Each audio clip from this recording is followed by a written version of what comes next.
These CL215Ts hold 1,412 gallons of water.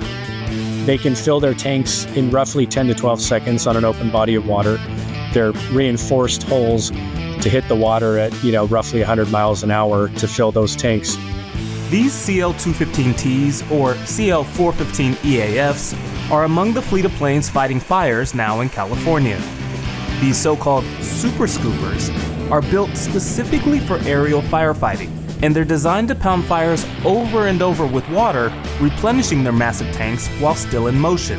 They can continuously scoop and drop water for roughly 4 to 5 hours on a tank of fuel, and so they can drop a few 100,000 gallons of water a day per scooper, depending on how far the water source is. We can go, hundreds of miles into the backcountry to fight fires where you just can't get to in a matter of minutes. Montana-based company Bridger Aerospace gave CNN a tour inside one of their firefighting aircrafts currently in Southern California, battling the most destructive wildfires in the area's history.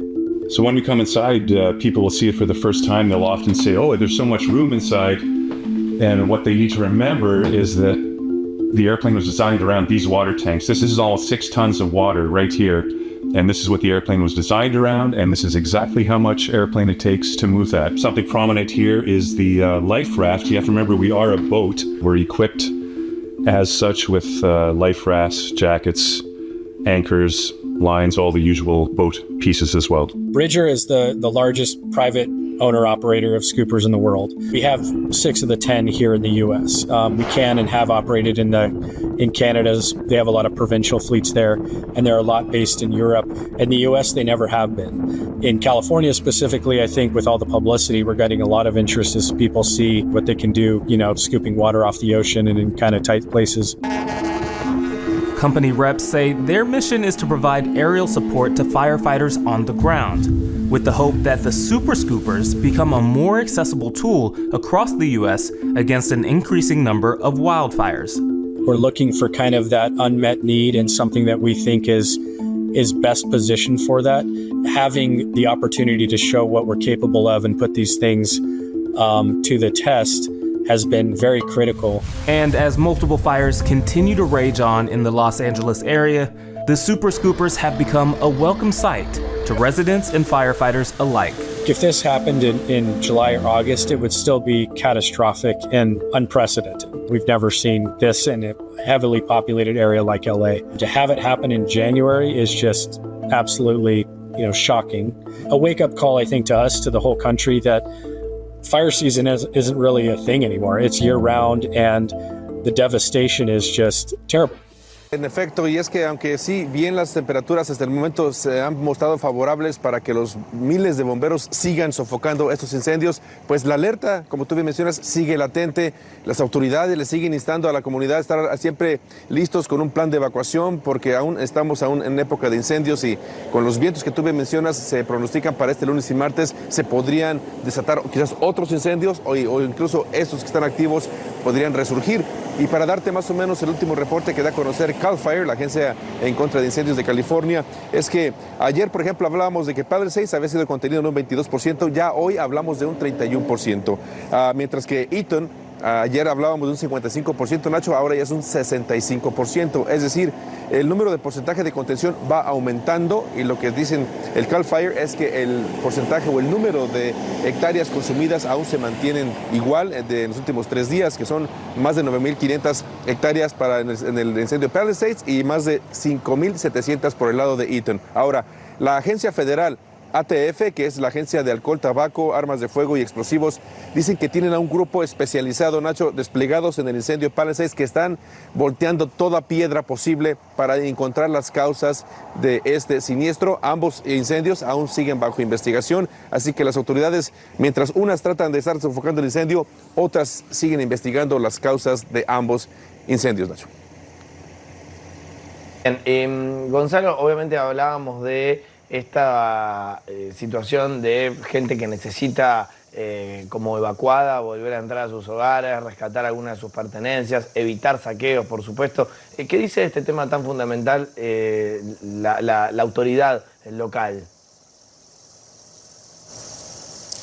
Nacho, ayer por la noche, autoridades en ambos incendios, Palisades e Eaton, pues ya estaban dando a conocer que le iban a permitir a algunos evacuados poder ingresar a los sitios donde estaban sus residencias para que rescataran algunas de sus pertenencias, medicamentos, ropa, en fin. El condado de Los Ángeles, la presidenta de la Junta de Supervisores, decía que el condado les iba a proporcionar algunos artículos para que pudieran hacerlo, entre ellos pues guantes, gafas protectoras, palas, para que así de una forma ellos pudieran ayudar a rescatar sus pertenencias. Y también dijo el condado de Los Ángeles que le estarán proporcionando y iban a tener un grupo de consejeros, de psicólogos en las zonas, porque es importante recalcar, Nacho, que cuando hemos visto, me ha tocado ver familias que llegan a sus lugares, se sueltan en llantos, se ponen en una situación, desde luego, muy desconsoladora, y es que no es para menos, ya que sus viviendas, que muchos de ellos tenían por años, quedaron totalmente convertidas en cenizas.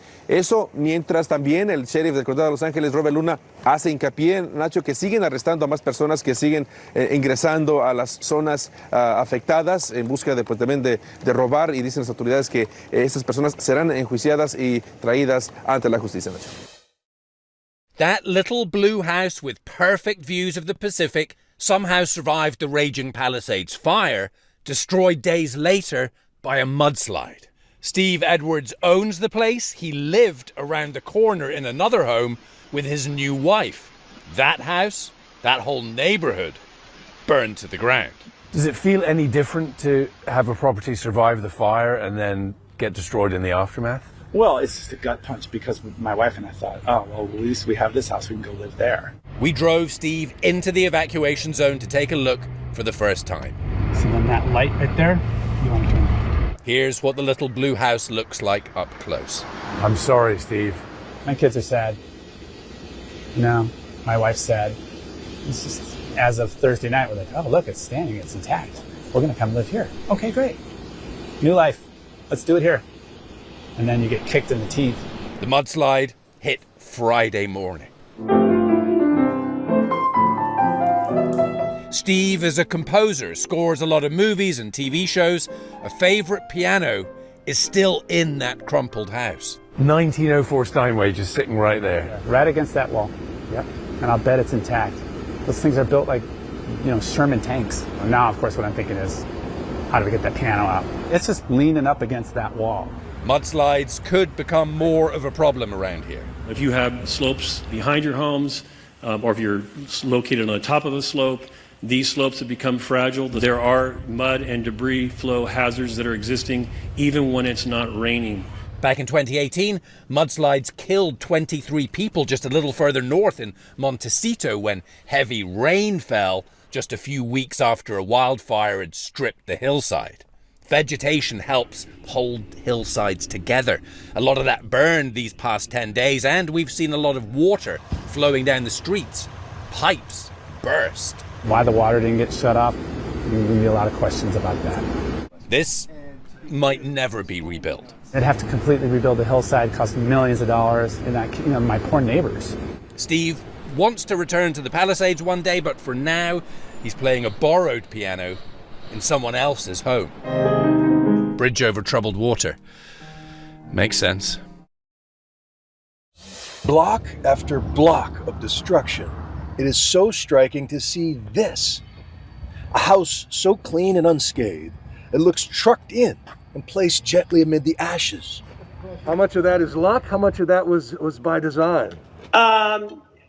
Design is an important part of it, but we're very happy there wasn't a 2-story, 5-bedroom house on fire next to us. The vacant lot on the windward side definitely helped, but the architect who designed this home also credits the tempered glass windows and steel roof, fire-smart landscaping, house walls designed to burn for an hour, and a concrete fence that held back a car fire. Obviously, it wasn't there because we thought a car was going to be burning next door, but it was a big help in this case. And I think everyone needs to be concerned about the flammability of the fences around their property, the lack of roof vents. We have a fully insulated building envelope without any eaves, so that reduced the number of vulnerable areas. It's striking how clean The lines are, and that is advantageous when it comes to blowing embers. There's just less to get hung up on, right? I really think it is. The fancy new houses, they have gable upon gable upon gable, and it just creates more and more areas for fire and embers to collect and do damage. These design ideas could become a lot more popular among those rebuilding from scratch. But what about replacing the irreplaceable? This would have been like the front here. A century ago, German immigrants hand-built this charming Sierra Madre clubhouse to encourage the working class to get into nature. Yeah, firm continued interest. It was no match for the ravages of 21st century nature.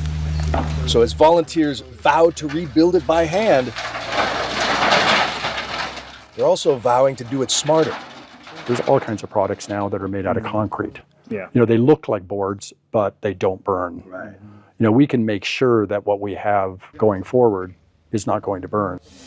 Miles de residentes del condado de Los Ángeles fueron obligados a evacuar a toda prisa sus hogares en medio de los destructivos incendios forestales que arrasan la zona, en muchos casos abandonando pertenencias que incluyen documentos que podrían ser indispensables.